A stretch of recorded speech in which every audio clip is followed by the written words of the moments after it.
thanks everybody for dialing in this morning, this afternoon, and this evening, wherever you're calling in from. We appreciate Global Tribe, especially those of you in Asia where it's evening.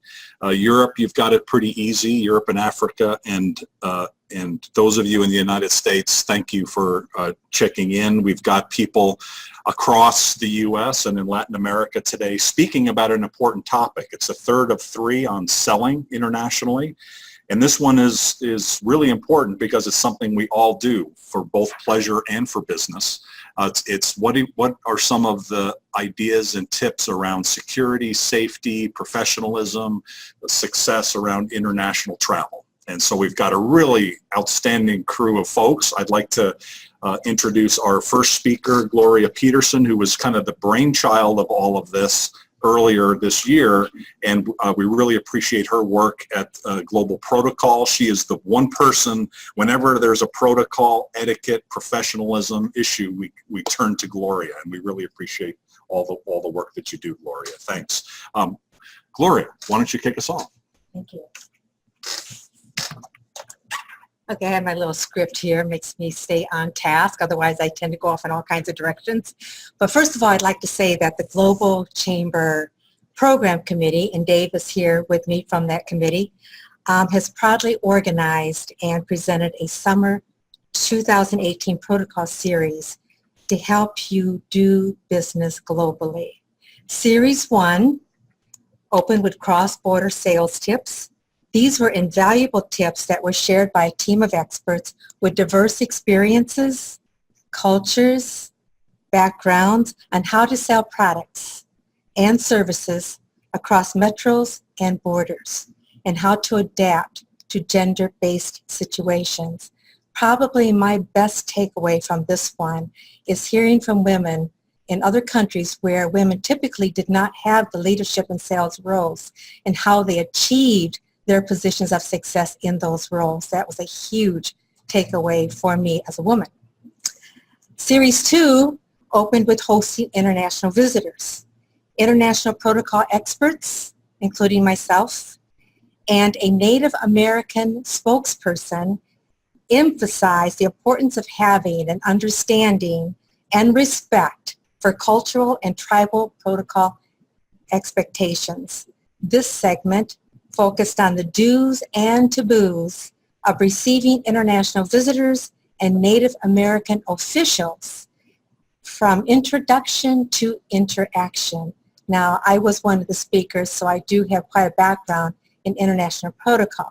So my best takeaway was in my own culture and getting a better understanding of the Native American culture. That was huge for me. And I think it's something all of us Americans should know and get some background on. I think there's very little appreciation and understanding in that area. If you missed any of these, please connect with Global Chamber's archives, because they are webinars and they are recorded and they are available for viewing. Today's series opens with international travel for business. We are prepared, we are going to prepare for international travel by having a clear understanding of customs across the borders, safety measures you need to employ, and the importance of instilling security precautions. Leading these discussions are Rocha, Hurni, did I say that correctly? I practiced this morning, where he will talk about his experience on customs and safety when traveling. We have Debora Rocha on preparation for travel security, and we have Rick Buss, international travel by an international traveler. So that should be very, very good. At this time, I'd like to pass the baton back to Doug, who's got a more in-depth knowledge of each of these speakers. Thank you.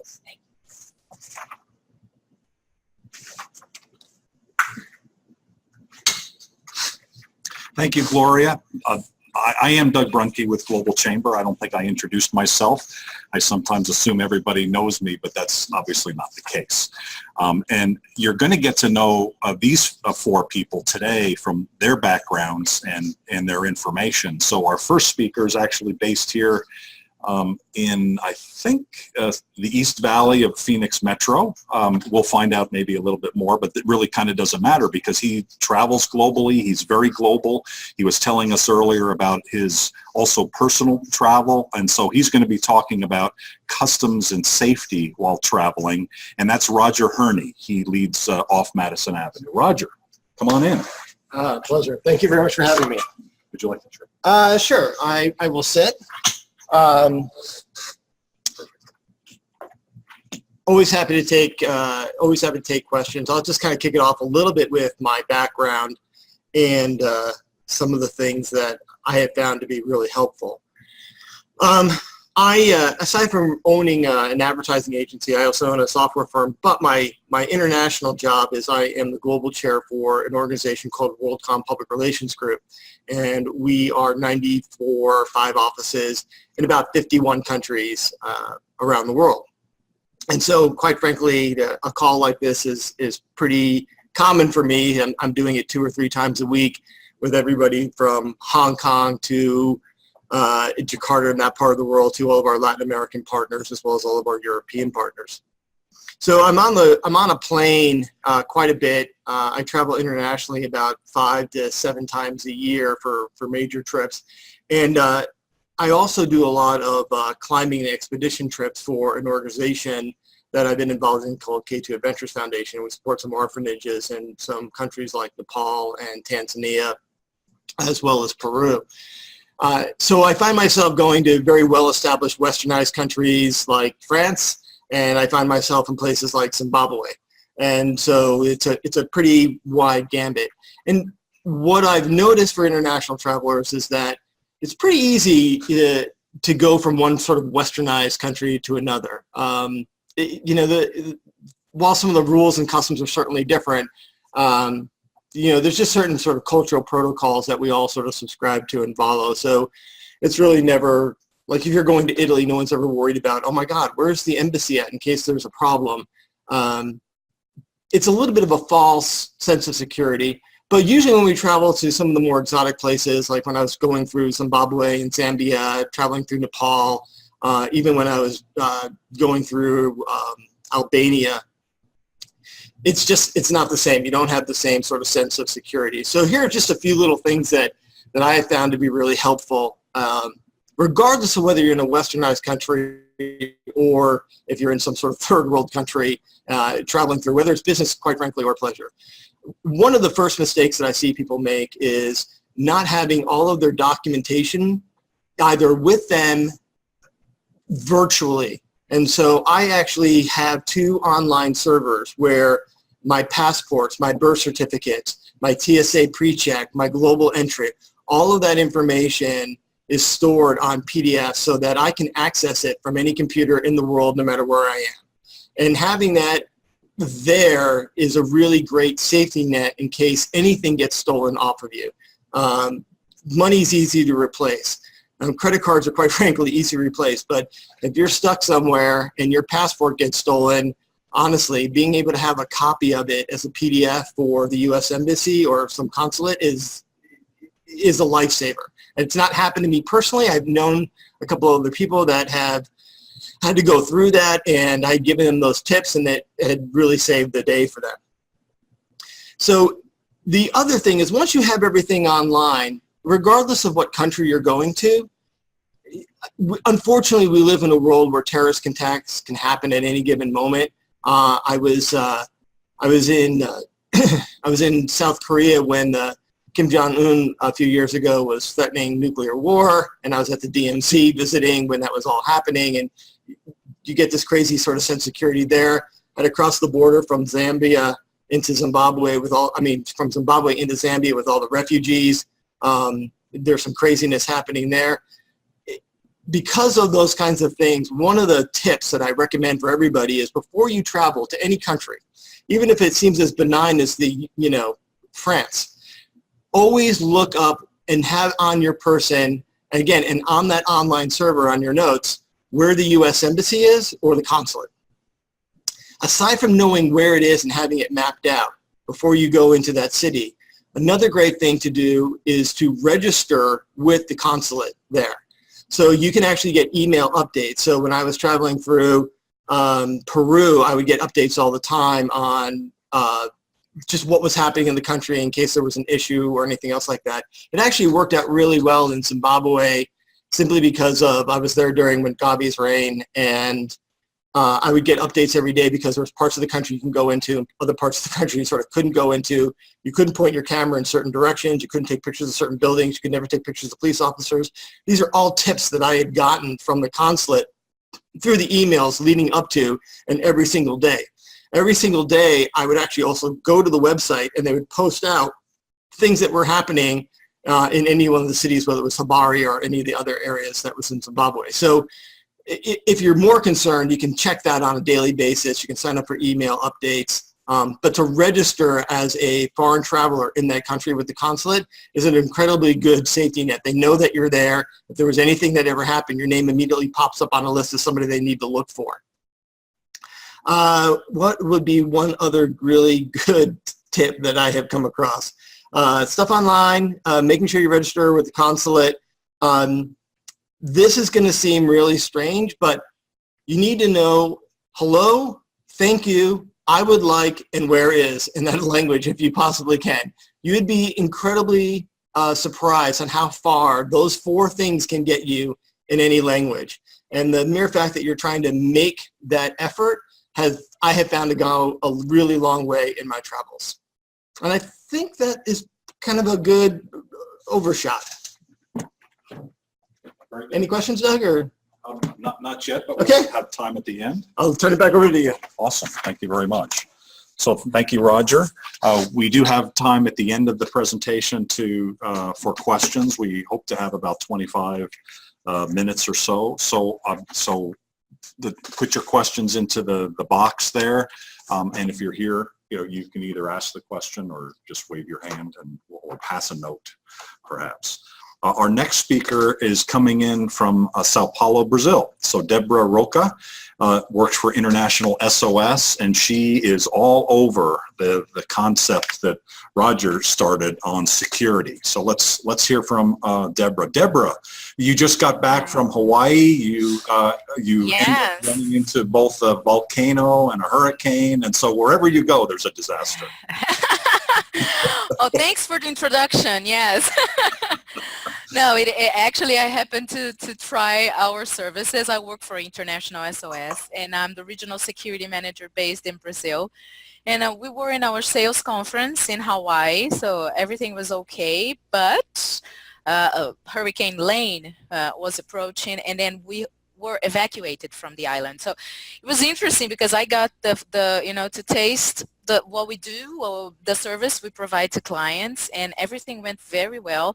And I'm always giving training, for our clients and travelers and expatriates. And I always say, be prepared for natural disasters too. And you need to have support. So this time I was actually, experiencing the support. It was interesting. But today I want to talk about personal travel security, and I think that the main, the main point is that, my slides, thank you so much. Yeah, so let me move to the other. Do you have, can you change for the first one, Caesar? First slide? The other one, yeah. So whenever we travel, we are exposed to an unfamiliar environment. So you are in a different place. You're not in your comfort zone. So what happens is that you need to digest all this new information around you. It's a different culture. If you're traveling to a different country, it's a different legal system you need to pay attention to. So what's legal and illegal in this country?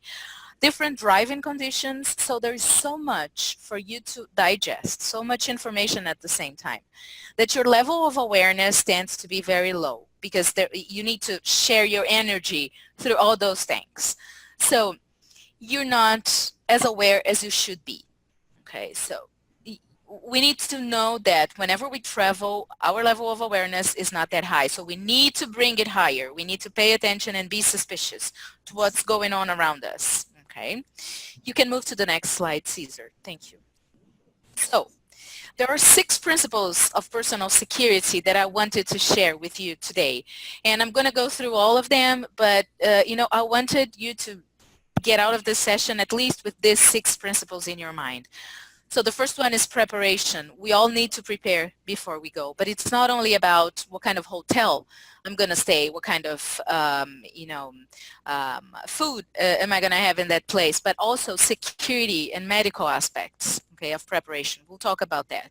Awareness. So we need to raise the level of our level of awareness. We need to pay attention of what's going on. Keep a low profile. Okay, you want to blend in, and vary your routine. And very important principle is communication. So what we want is to be able to communicate in case of emergency, and also we want somebody to know what we're doing, and especially if you're traveling alone. The last principle, layered protection, means that you need to have a combination of all those principles. Okay? If you combine and if you apply all those principles in your travel, you will be safe. So the more principles you apply, the safer you will be. Okay, so that's the whole idea of today's presentation. We can move to the other slide. Then we'll talk about preparation. So what do you need to do in regards to preparation? And my colleague before me, he just said that it's important to have your documentation with you and a soft copy of your passport, which is great. It's a very good advice. Great advice, actually. So what kind of documents do you need to travel to that country? Sometimes even vaccination, you need to pay attention. To come to my country, for example, you need to have yellow fever vaccination right now. So you need to research, okay? You need to research on whatever you need to take to the country you're traveling to. You need to research on the environment. So what kind of security risks am I going to get exposed to? What kind of medical risks will I face? Is it safe to drink tap water? It's one thing, for example, that you need to take into consideration. And then, whenever you identify the threats you will face, you need to take steps to mitigate those risks. Okay, so you need to understand your vulnerabilities, sometimes the risks that are that you face because of the industry that you work for. So you need to take all of that into consideration and, mitigate the risks. How do you do that? So selecting transportation, for example, this is very important. So are you going to get a cab as soon as you land in an airport you're not familiar with, in a country you've never been before? So probably a meet and greet arrangement is a better solution for you. Having someone waiting for you at the airport, it's safer, it expedites things, and again, you just traveled a lot, you're a bit tired, there's a lot for you to digest, so it's better for you to have someone waiting for you. What kind of hotel should I select? So it depends. What kind of country are you going to? Is this country a country that has a high risk for terrorism? So if it is the case, so maybe you want a low profile hotel. But if you're coming to Latin America, for example, countries in my region, you want an international brand hotel. Okay, you want a hotel that will apply standard security procedures. Are you taking any road trips? So this is it safe to drive? So you need to think about all those things and put a journey management plan in place and an emergency plan. Okay, it's all about planning, right? So it's all about planning. Who are you going to call if you have an emergency? What are you going to do if something comes your way? So this is preparation. You can move to the other slide. And then I want to talk to you about, here we go, awareness, right? So what is awareness? You need to maintain what I like to say, a healthy degree of suspicion. So you don't need to be paranoid, but you cannot, you need to be suspicious, okay? You need to be a little suspicious of your environment, avoid situations that you might become, where you might become isolated or at risk, things that you would never do in your home country, you should probably not be doing in a different country, but we tend to forget those things. So you need to consider the risks that apply to the industry you work, but also the risks that apply to everyone, and be alert and vigilant. So raise your level of awareness. I say I always say turn on your personal security radar. Okay, so again, I don't want you to be over cautious, but also a little bit more cautious than you would be normally. This is awareness, our second principle. Let's move to the other slide. And then low profile. What you want is to blend in. Okay, sometimes it's difficult because the way you look, or it's difficult to blend in a different culture, but you need to keep a low profile. Avoid displays of wealth. And in Brazil, for example, even a cell phone is a display of wealth. So avoid displays of wealth, avoid jewelry, avoid, you don't want to call attention to yourself. Don't advertise your plans. Don't post on social media or everything you do. Don't write that next weekend you're going to be spending at the beach. Don't share your personal information too much. Safeguard it. Okay, don't discuss your plans. Even if you're checking in at a hotel, you don't want to discuss the plans. Okay. The fourth principle is varied routine. So you don't want to become predictable. So vary the places you socialize, vary your arrival and departure times. If you're going to stay in a country for 10 days, you don't want to get out of the hotel at the same time every day and come back at the same time every day. So you don't want to become predictable. You don't want you don't want to become a soft target. You want to be a hard target. So just vary the places, vary the routings, vary the arrival and departure times. You don't want to set a pattern. We can move to the fifth principle, the next slide, which is communications. And communications means you need to have a cell phone with your battery charged. Okay, this is important. Even if you want to bring an extra battery or your charger to the office or with you all the time, you need to have a fully charged mobile phone at all times. Another good tip that I would say is communicate if you're traveling alone. Just check with someone at home, family or a friend. Listen, I'm going to have dinner. I got back to the hotel. I'm safe. So somebody needs to know where you are. Have emergency pre-programmed numbers in your cell phone, but also keep a card, a separate one. Old style refrigerator, piece of paper. We have our emergency numbers there, so you should have one also, because if you lose your cell phone, everything is in there. So you need to have a backup. Okay. We can move to the sixth principle, which is layered protection. And that one means the more layers you apply, the better. Okay, so you need to prepare for your travels. You need to remain alert, raise your level of awareness. You need to keep a low profile. You want to blend in, okay? You don't want to be seen as a foreigner, wealthy person. You don't want to have a routine. You don't want to become predictable. So the more layers you apply, and you want to communicate always. You want to have a battery charged cell phone so you're able to use it whenever you need. Okay, so more layers, more protection. And then the last slide I have for today, otherwise I could keep talking about this for an hour or more, but is what should you do if things go wrong? You need to have a plan. It's better for you to plan ahead than to have to, improvise a reaction. So destination-specific risks, what are those? How can I prevent things from happening? Industry-specific risks. Am I going to get exposed more than other people because I'm going to remote locations, or am I going to get in confrontation with, environmentalists or something? Natural disasters. So is the place I'm going to, vulnerable to natural disasters? Just like I was in Hawaii, I never thought a hurricane would hit. It's not very normal as it is here in the Caribbean, but I was there, and I had to have a plan. Criminal activity. What do you do if you get confronted with a criminal with a weapon? How would you react to that? So if you think in advance, you get used to the reactions, and then you're better prepared. What do you do if there is an active shooting situation? So we all of us need to think about that nowadays. It's not only if you're going to high-risk locations, low-risk locations, countries in Europe, France, England, all of them. Terrorism is everywhere, so we need to know that. Hotel fire. What do you do if there is a fire at your hotel?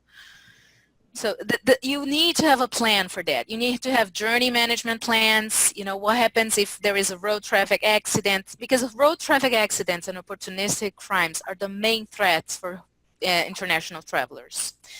We can think about terrorism and kidnapping, but road traffic accidents and opportunistic crime, they are the main concerns. And that's what happens, you know, when people travel. So I think if I could summarize everything, and again, I could speak about this on and on, but you need to have a plan. You need to research on the risks. You need to, you know, put steps in place. You need to act to mitigate risks, and you need to have a plan for all situations that can happen to you, from a hotel fire to an active shooter. Okay, so I think that's it. Of course, I'm open for questions at the end, but thank you.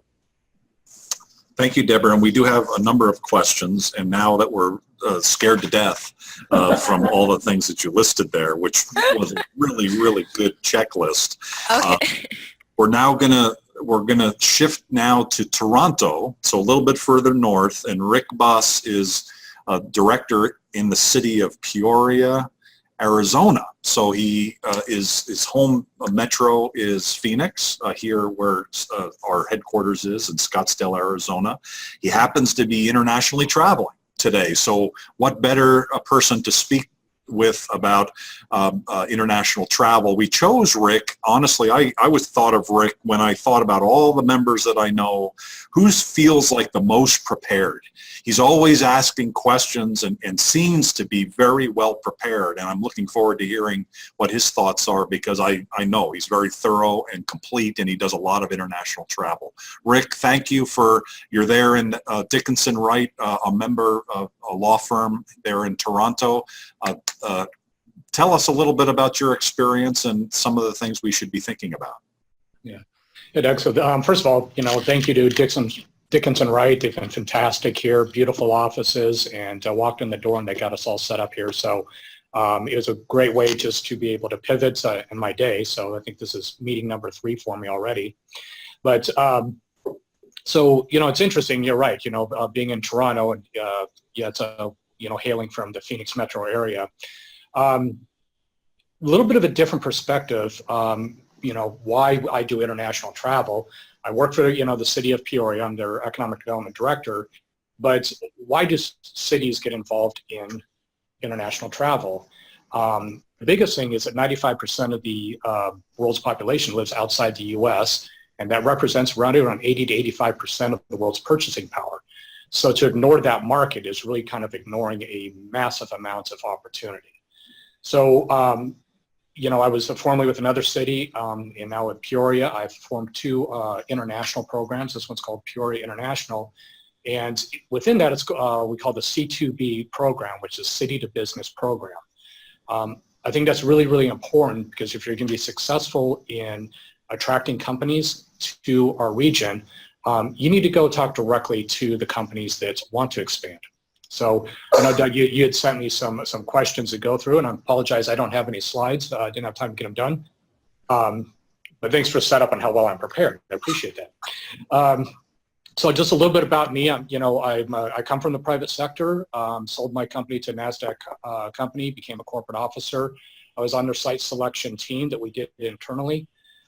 I can tell you one of the questions you had here, and I can tell you from both sides of the table, relationships matter.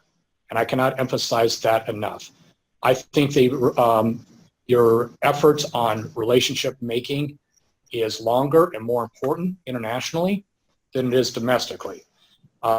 There's a lot more to understand internationally versus just domestically. Domestically, U.S., we all understand the U.S. culture.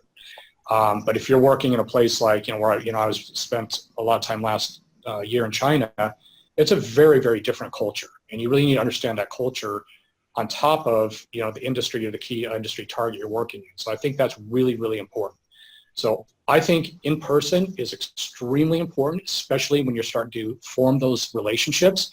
Video chat's fine as parts, and I emphasize parts of what I call the aftercare program. After you've come back from the trip, doing follow-up, they've asked for additional information, they've asked for, you know, additional discussion, you can do that. But you got to continue those visits and have face-to-face meetings, because that creates trust. And, if you're going to have a relationship, you have to have trust. And if it's going to be mutually beneficial, you have to have trust. So I think that's really, really important. We talk, Roger and Debora both talked a lot about preparation and what to do. The question you had was, what should I prepare? I think you should be very strategic and very targeted in what you're doing. So for us, we have key industries that we're looking at. We go and set up meetings within those key industries with key companies, with key decision makers, because I think where you can have a lot of wasted time is if you do not meet with people that can actually make a decision on behalf. It's not to say that you don't talk and are friendly to everybody you meet, but you really want to get to the decision makers. It's one reason why, I hire a consultant here. In fact, he's sitting up to the side. He gets us in the door to key decision makers. His name's Larry Wilson. I've been very successful with him. We've had some great meetings already. But you can waste a lot of time if you're just going to have a meeting. That's nice, we got to know you, but what's the return on investment? So that's really important. I think optimization of the trip, one, I really think you need to know the culture, need to respect it. I like what Roger said before, know some phrases in the language. Work on becoming friends, listening to what they have to say. What are they, just like, basics of marketing. Know your customer, know what's important to them, know what's important to them, both culturally as well as, business. What are they trying to do? And then seek those solutions where you can have mutual benefit. So I think that's really important. I think one of the key mistakes that can be made, if you walk into a market, and I don't care, I've probably been in 12 different countries. One of the biggest mistakes you can make is start talking to them about relocating their company. That goes over horribly, because you're coming in, especially, an American walking in and say, I'm here to steal your company. Bad move. Talk to them about expansion. I think that's really, really important. It's where we would like to help you expand to the world's largest market. And you talk about geographic proximity to the rest of the world. There's a lot of other factors or advantages. But I think that's one of the biggest mistakes that could be made is going in and talk relocation, because that's a red flag and your relationship's basically over before it starts. I also think to optimize, to our consultant here, quality over quantity. You want to have high quality meetings, not how many you can do, because you'll wear yourself out. And when we talk a little bit about aftercare, when you get back and all the aftercare work you have to do, if you've just got a pile of quantities, you're going to wear yourself out and it's not going to be nearly as efficient. So we focus on quality. Again, decision makers, high quality companies, ones that we're targeting. And the importance of having someone on the ground with real connections is really important. And, and there's a little plug for you, Doug, but the Global Chamber, that's one of the advantages, is you have people all over the world that know the culture, they're on the ground, you can pick up the phone, you can call and say, hey, what's happening there? What's going on? What should I know? Is there somebody you can help me with? I just think that's absolutely critical. Otherwise, you're going to spend a lot of your time basically being a student of the country and trying to figure everything out. And I don't think you ever get to where you should be. What you should bring, everything. Bring more than you think you need. I like what I think, as Roger talked about, putting things on a secure cloud account. I think that's really important. That includes your marketing collateral.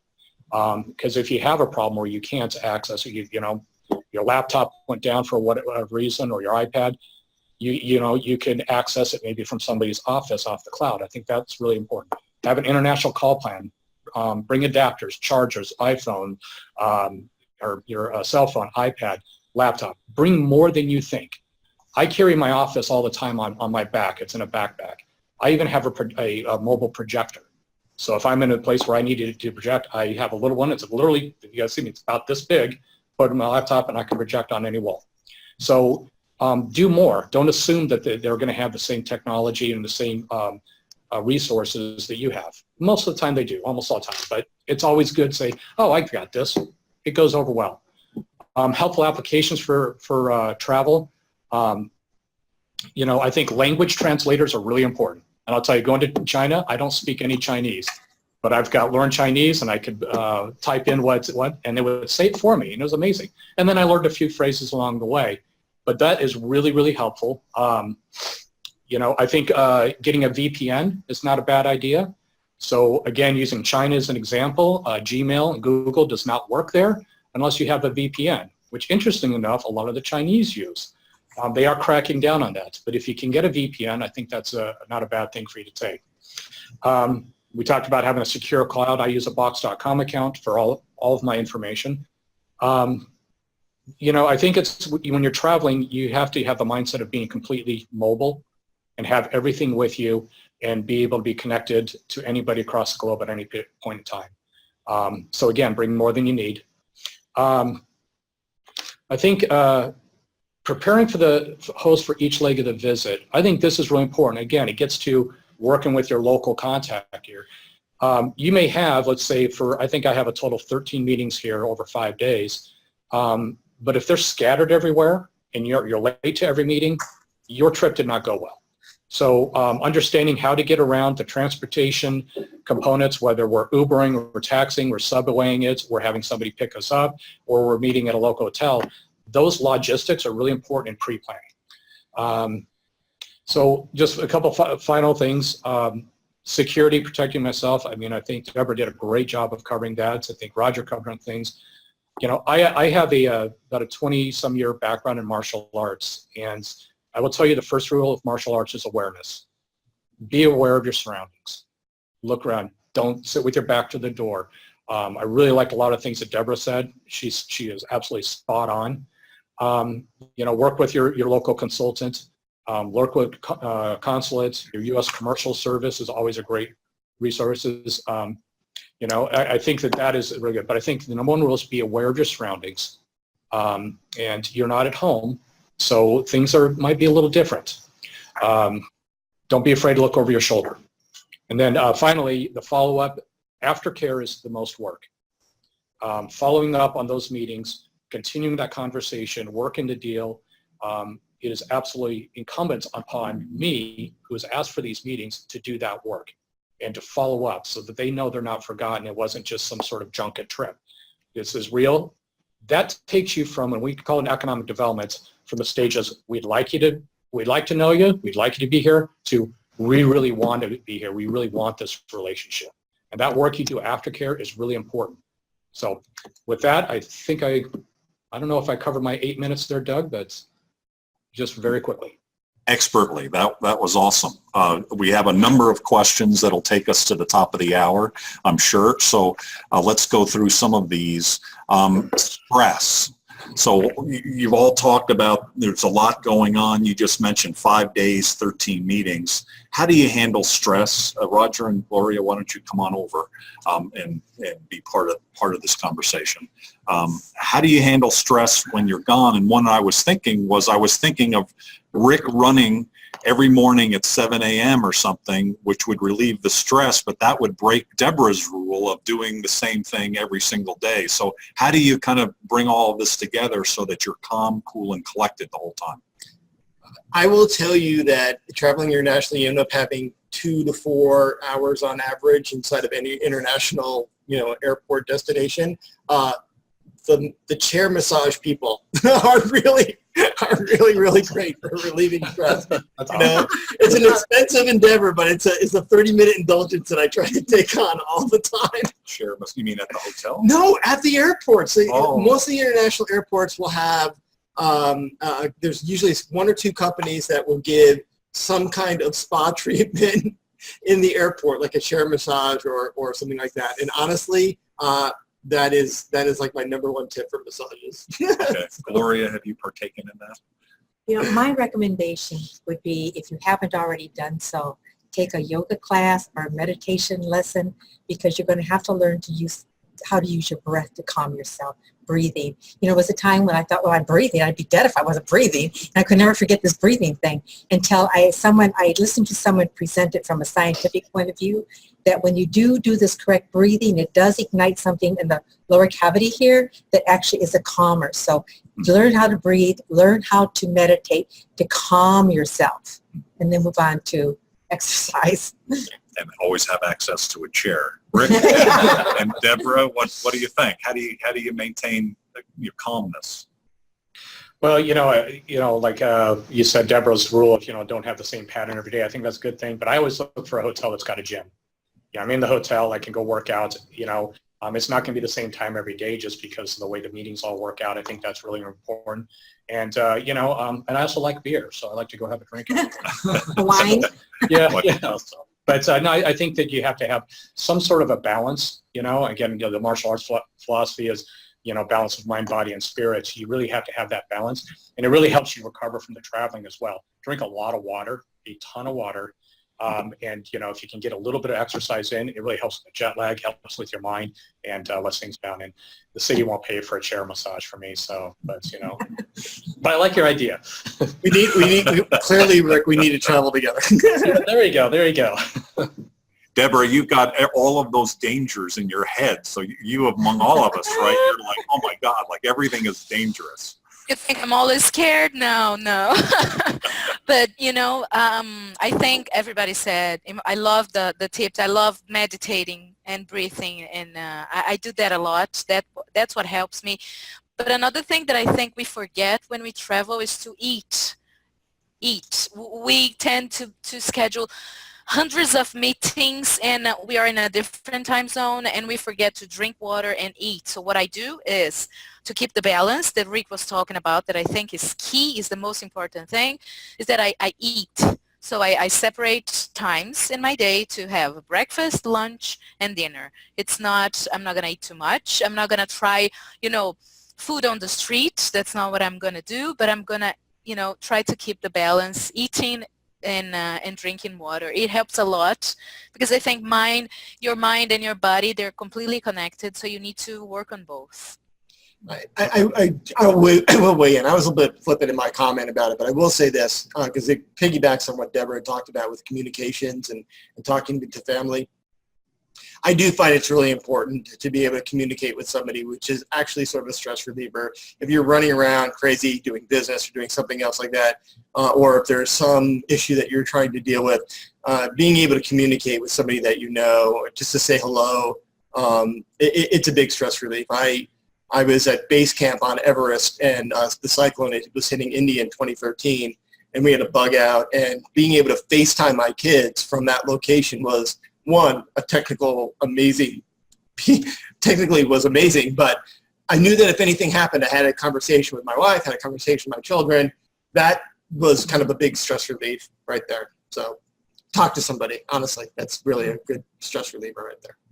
Okay, that makes a lot of sense. Now, these days with rideshare, you can go to Jakarta, which I did recently, and Uber and others are available. But sometimes it's like a motorcycle that shows up, or something like that. So it reminded me of an experience I had in Korea where I took a taxi, and I was going to the airport, and suddenly I found that the taxi driver was riding along the earthen dam that runs along the Han River. And I was starting to think, like, this is the end of my life. And Roger, you've been in Moscow, and I was like, it couldn't happen in Korea, could it? Well, turns out that was a shortcut, because he ended up going the wrong way on an exit of a freeway. And at the end of it, we were able to kind of piece together the conversation that he knew there was traffic on the highway, so he was taking a shortcut. But he took me, to hell and back in the meantime. So how, especially with rideshare, how do we stay calm, certainly, and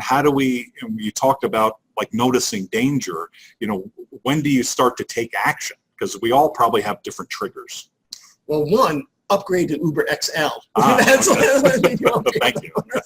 So the motorcycle, not a good idea, is that what you're saying? I will say this, Debora made a really good comment. Whenever I'm traveling in countries where I'm more concerned, where I'm a little bit more out of the norm of cultural norms, I usually arrange transportation with my hotel. I've been to China several times, and honestly, it makes a ton of sense. And I have somebody in Beijing that I work with all the time as a translator and as a personal guide. And that is I think you have to really pay attention to Debora's point about understanding what are sort of the cultural norms in there. My first time in Kathmandu, everybody's on a motorcycle, and there'll be a family of 5, and I'm not lying. There'll be a family of 5 on a motorcycle. So their idea of transportation is very, very different than ours.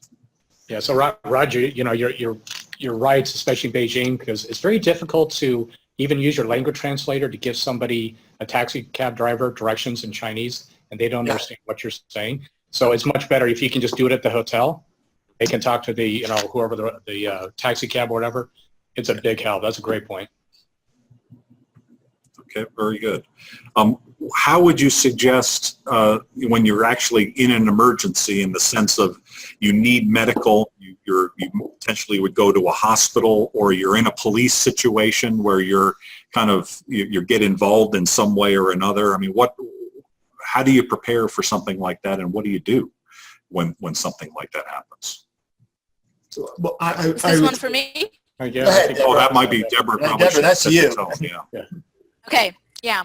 So I think that one of the first golden rules is you need to remain calm. I know it sounds weird, but that's the first rule. You need to remain calm, because otherwise you're not going to be able to act on an emergency. So remain calm. If you are under a situation that you're being robbed, for example, you don't make eye contact, you know, you don't react.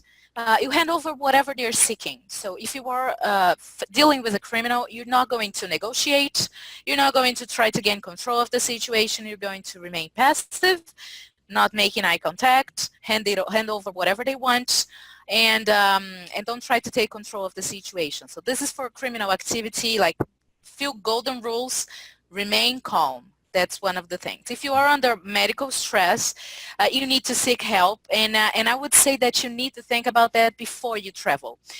That's why you need to have a plan. You need to know who you should be calling if you have an emergency, because you need to navigate different health systems. And if you are in a different country, you don't know if you should be going to a private clinic or if the local public health system works. So you need to think in advance, and you need to have a person or a company, you need to call someone to get proper advice. So I would say that, again, planning and preparing before you go will help you a long way when you need to react to emergency situations. But remain calm is the golden rule. Okay.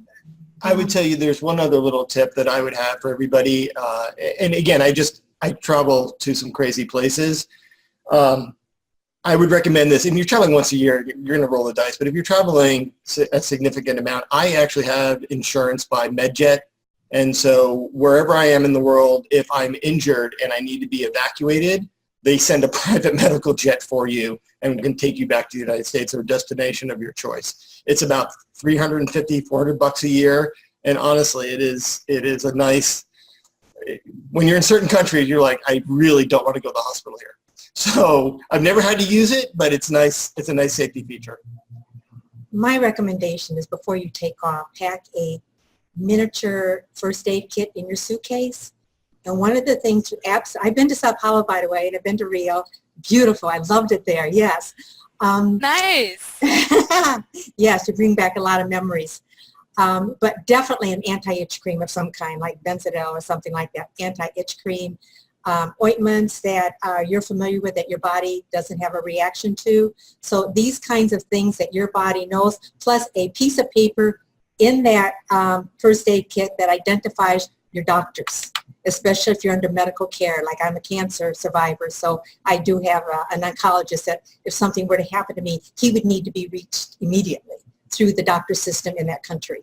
So I think having that information on paper is very valuable. Gotcha. Well, I'd like to ask a question around the preparation and what constitutes adequate preparation. You know, Rick talked about 5 days, 13 meetings. That takes a lot of preparation, right? And undoubtedly, he's got a lot of other things going on. It reminded me of a member, still a member of Global Chamber. Name will not be shared today, but he delayed becoming a member until I got a call. It was a Saturday night.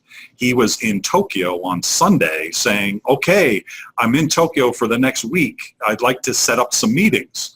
And so we, after I kind of like, oh, yikes, okay. So he became a member, and we started the conversation, and by Monday morning, he had 2 meetings that he was kind of going to happen, and we connected him with Global Chamber Tokyo, and he had a full meeting, he had probably about 6 or 7 meetings for the week, so a lot better than 0 and showing up in a foreign country. So what constitutes adequate preparation?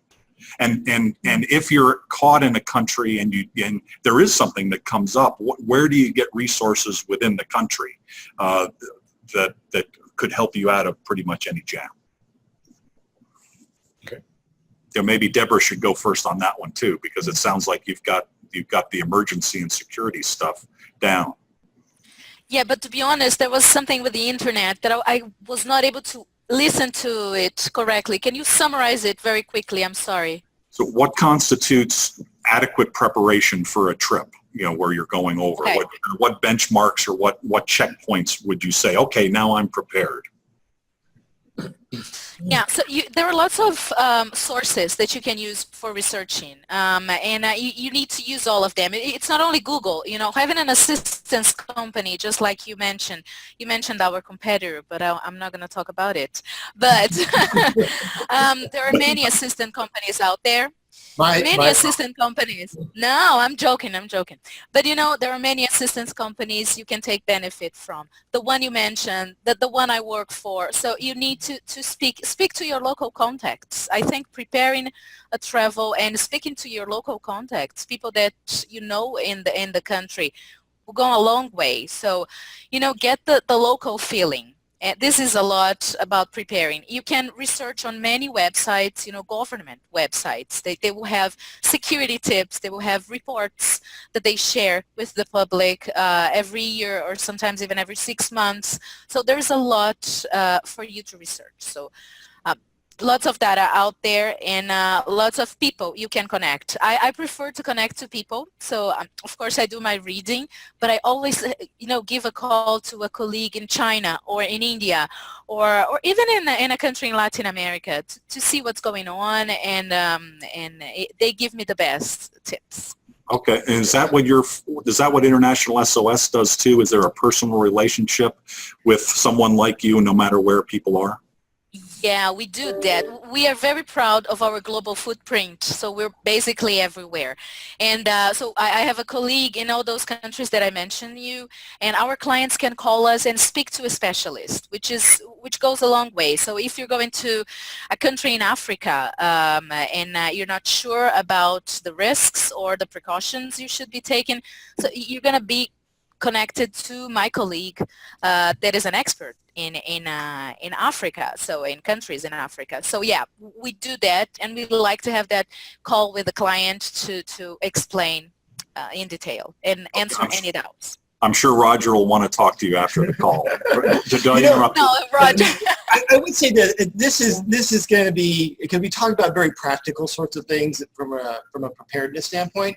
One of the things I provided counsel to people traveling internationally in particular is, this is going to seem odd, but keep an open mind, because you don't know what you're going to run into. I remember I was really taken back on my first trip to Russia, trying to go through the passport control, and there was about 12 booths, and there's no queues, there's no lines whatsoever. It's just this herd. And I got about up to like one person away, and that person decided to leave. They don't put a sign or anything, they just left. And then the whole herd goes to the next to the next booth. And it took 3 hours to get through. And you just have to realize, like, that's just what you're dealing with. And if you do stay calm in those situations that Debora alluded to, and you just like, hey, this is just how it is here, just go with the flow. And if you just keep an open mind to those cultural mores, then you'll be fine. You'll be a lot better and a lot less stressed out than being like, I can't believe they don't have lines. Gloria, you're always calm. Yeah, I'm going to trade places with Dave because he was on the program committee with me. Oh, okay. And I'd like him to be a part of this process. Okay. I've asked him to make a closing comment based on our committee, if you don't mind. So I'm going to switch spots. Very awesome. So Dave Binsfeld, here we go. General Southwest Insurance. I gotta. Why don't you take a chair? Doug and I are tall guys, so thank you, Gloria. You're welcome. Was completely unprepared, so I'm not even sure what to say. But That's the best kind. And I am an insurance broker, so the whole area of risk and risk mitigation is certainly in my realm, and so we hope that from the program committee, we hope that these types of programs that we do are providing great value to our membership, and we thank you for your attending. Very, very good. We still have a few minutes for questions, so I think we've got time for one more. Thank you, Dave. Really appreciate it. And thanks for your support of Mobile Chamber right from the beginning that we formed. Yeah, please. Maybe I'll move this chair out so you guys can both step in. Please, Gloria. Feel free. So we touched a little bit on cultural and knowing that, and we talked about that in some of the other meetings. You know, how important is that? Because that's part of the stress, right? You're in a different culture, so it's adding stress. I remember a senior technical person in a big company I used to work for. We got him to Korea, and I actually hand carried him practically to Korea, and because he hated the idea of doing anything international, and so I was kind of his babysitter. And so, lo and behold, of course, you know, it was in the middle of Korea, away from everything, and it started to snow about 7:30 in the morning, and it snowed heavily all day. So all day he's fixing the problem, but he's like burning, like I can see steam coming out of his ears. So the local folks were not really pleased with him. I don't think anybody who's listening here has got that kind of behavior, but in terms of stress and in terms of understanding the cultural aspects of who you're dealing with, I remember actually for me, I thought, the tension with the customer he disappeared. We did finally get into town through the snowstorm. It was about 2 feet of snow. It's a long story. So we went to karaoke. We went to dinner. We went to karaoke, and the guy shows up. It's not like a screen for karaoke. It's a guy with a guitar. What song would you like to play? You know, it's like, yikes. Okay, so and, you know, I did Hey Jude, and I didn't do a bad version of it. So we continued to do business with that customer because we solved their problem over, you know, this guy who got ticked off. So these are maybe some of what cultural things should you be thinking about? And then if you do run into something like that, what are some of the tricks that you use to relieve stress on your visitors' part?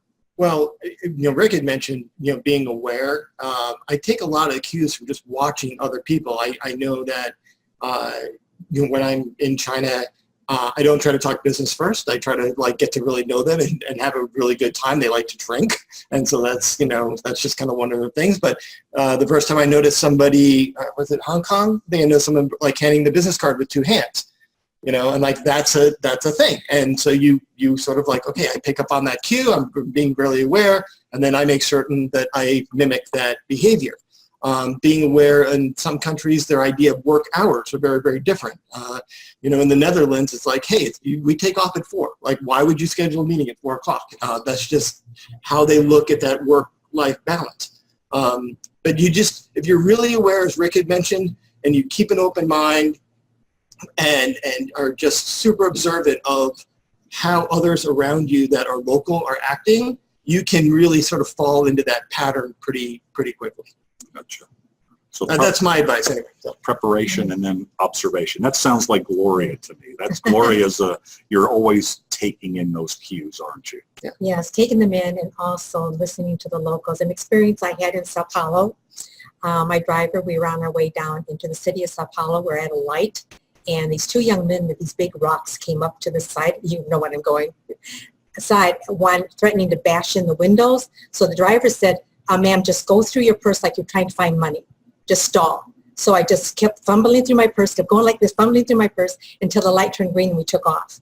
But I had to kind of create a moment of delay. So it's like listen to the locals when they tell you how to protect yourself. I was told not to have any jewelry.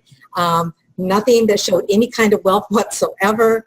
So yes, I agree with that. But and when you get on public transportation, they can give you little notes and demanding money, demanding things. You know what I'm saying? And you just kind of like no follow. You learn the phrase no follow Portuguese or something. Yeah, Portuguese, no follow Portuguese. You know, you say these phrases, let them know you don't understand what they're saying. So that's little things like that. That's a 5th one that we should know. You mentioned 4 things we should know. No follow. Like, get the no pleasantry done. speaking. But you know, but again, you know, we've been talking about these kinds of situations where you were fumbling, but I think it's also really important to recognize there's also a good side. Smile, laugh. Honestly, my first time flying Russian airline Aeroflot, I realized that all the Russians applaud when the plane lands. No matter how good the landing is, everyone applauds. And it's just sort of this moment that you look down and go like, okay, that's the thing. That's great. And it puts a smile on your face and you just sort of accept it for what it is and you just sort of move on. Yeah, Rick or Debora, anything to close out? Yeah, you know, really quickly, the only thing that I thought of to add to everything you said is that you need to, I don't know if I'm going to use the right words in English here, but to suspend your own culture to see everything from a different perspective. So you're not, you know, you suspend it just a little bit and then you were open to see things not as strange, but as different, only different. So it helps, I guess. Non-judgmental. Awesome. Yeah, I think, you know, in today's age of, you know, technological leapfrog technologies and all the different social medias we use and, you know, even like video chats like this and conferences, you know, at the end of the day, we're all human beings and no matter where we are in the world, and the value of FaceTime is absolutely critical. I mean, I cannot, in my opinion, in my experience, you cannot create relationships unless you have true FaceTime, because that's a basis of trust and mutually beneficial relationships. So we can use all these technologies. We're helpful, you know, they're good tools, but we got to get to know each other and really have that face-to-face interaction. Rick, makes a really good point. I totally agree on when he does the follow-up. Other countries have different ways of following up. So on the WhatsApp account, I have a WeChat account for China. I use my business for some countries. Some other countries, we use Facebook Messenger. Yep. You need to be versed in all of those technologies for those follow-ups that Rick is talking about, because you don't want to say, well, you're on WeChat in China. Sorry, can you get on? But in China, they're so happy when you have WeChat? Oh, this is great. You know, they get all happy. And then that's the only way they contact you, right? You know? Plus, they think that Facebook ripped off WeChat, which is hilarious to me. So. Yeah. We have a message from Puerto Rico, and the message is, we thought we were the only ones who clapped when a plane lands. So really, I thought your summary there, Rick, was outstanding. Thank you very much. And all of you were amazing. How about a round of applause for this? Debora, obrigado. The world applauds you. Obrigada. So please, and I'll just make a couple comments as we close down. Thank you guys very much. Our next event in different locations around the world, check your calendar. I know here in the metro area where our headquarters is, we have a Women in Global Leadership event, which is one of the themes that we do on a regular basis. This is the 3rd annual Women in Global Leadership here, but we do that as a Globinar as well, and I think the next one is coming up in October with some really amazing women. We do believe in diversity. We do believe in gender balance. You know, why would you leave people on the bench? You know, when the world is, you know, a distribution of people, you need a leadership team and you need a team if you're going global that looks like the markets that you're coming into, and that's our fundamental belief. That's why we schedule those kinds of programs. Our next Globinar is next week. We do these weekly. There is a holiday in the U.S. called Labor Day on Monday, but on the 6th, we have, I believe, 6 international coaches, 3 women, 3 men, who will be talking about leadership again, on more broadly, how to expand your global leadership. So I hope you'll watch that and participate in that, and check out our calendar. And we've got as weekly Globinars on topics like banking and legal and financial and management and leadership, and really basically everything that you need to be successful. And today we heard some amazing tips and ideas, which we'll write a blog post on to summarize around how to do international travel most effectively. Thank you all for speaking, and thank you all for listening around the world. Have a great day. All right.